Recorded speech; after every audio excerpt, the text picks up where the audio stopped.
Hey everyone, and welcome to Isms by Josie. Today we're going to be doing a video of our short nail hand side, and we're going to be using gel polish with stamping plates. So for my returning viewers, thank you so much for tuning in. And for my new viewers, please consider subscribing, share, hit that like button, leave a comment below, and click on that notification bell for future videos. So I'm putting one coat of this base coat by Modelones, and this is just an extra somewhat tacky layer for the gel to sit on. I'm not buffing my nails today. I did a little filing and I did my cuticle prep, and that's pretty much it for this hand side since I'm trying to grow out these nails. And they were growing until I kind of banged it on like a table and I chipped a couple of nails, so that wasn't fun. So back to the drawing board. But I am now taking a Gelish Gel Polish Purr-fect, and I'm applying 2 coats to each nail. In camera view, the 1 coat was good enough, but since I do these more for me, looking them up in person, it looked a little translucent, so you need that extra coat to cover the whole nail. So after I cured that, I'm going to give this a good cleaning. Make sure that tacky layer is removed from the surface of your nail, because the next step we're going to be doing the stamping with gel polish.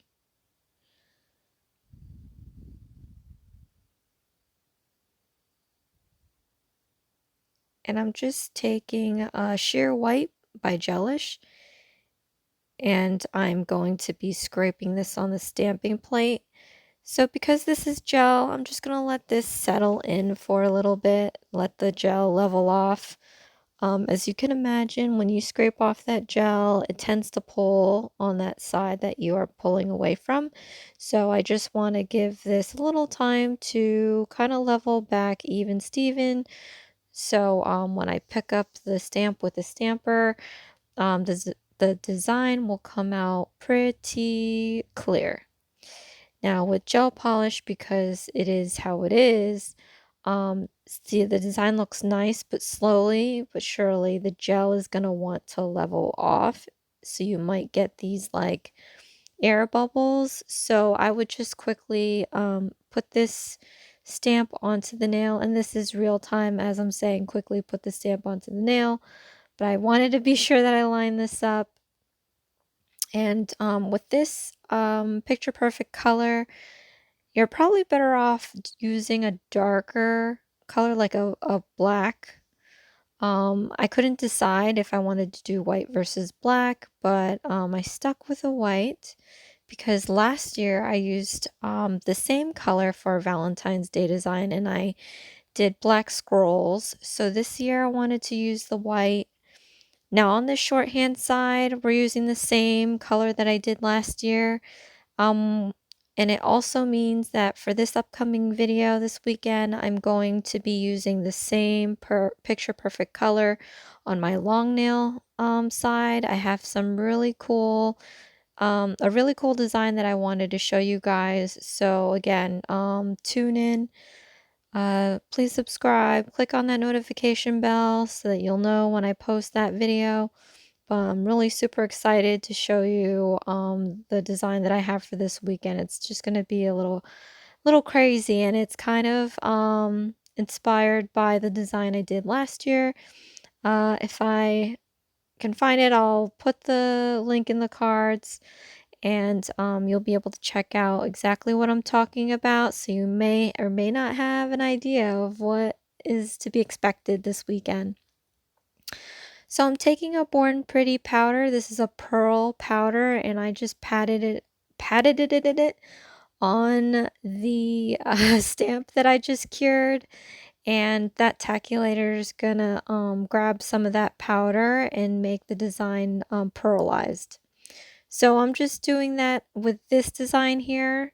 So the first stamp that I did is going on my thumbnail and my ring nail, and then all the other nails will have this kind of lattice with the roses on it.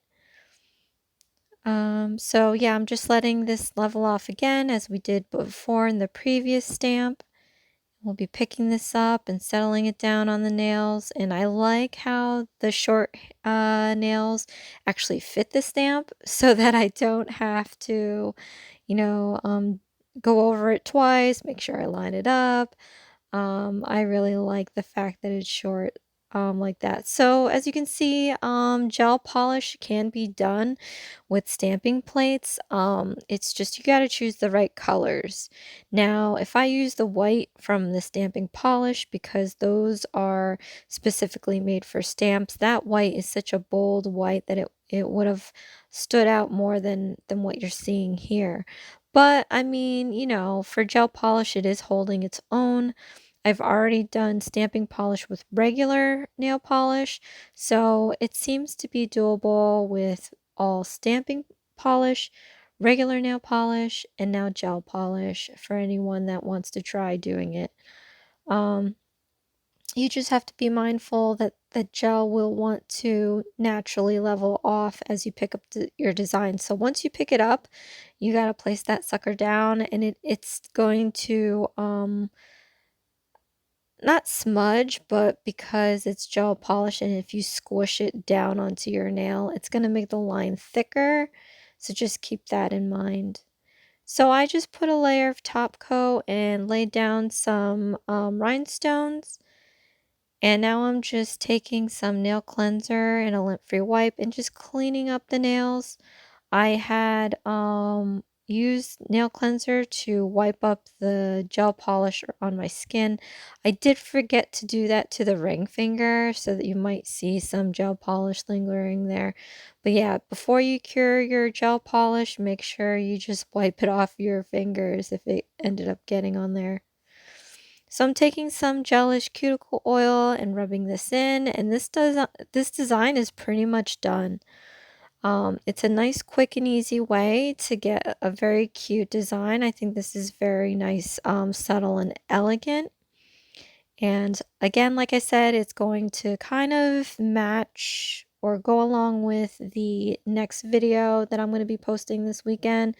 Again, I'm super excited about it. It's going to be long nails and again, a Valentine's Day theme using the same colors. So you'll get to see the diversity in what you can do with this particular gelish color. So there you have it. This is Isms by Josie. Please share, like, and subscribe for future videos. And join me again this weekend when I do another Valentine's Day design using the same colors, but just different techniques. I'll see you again next time. Thanks. Bye.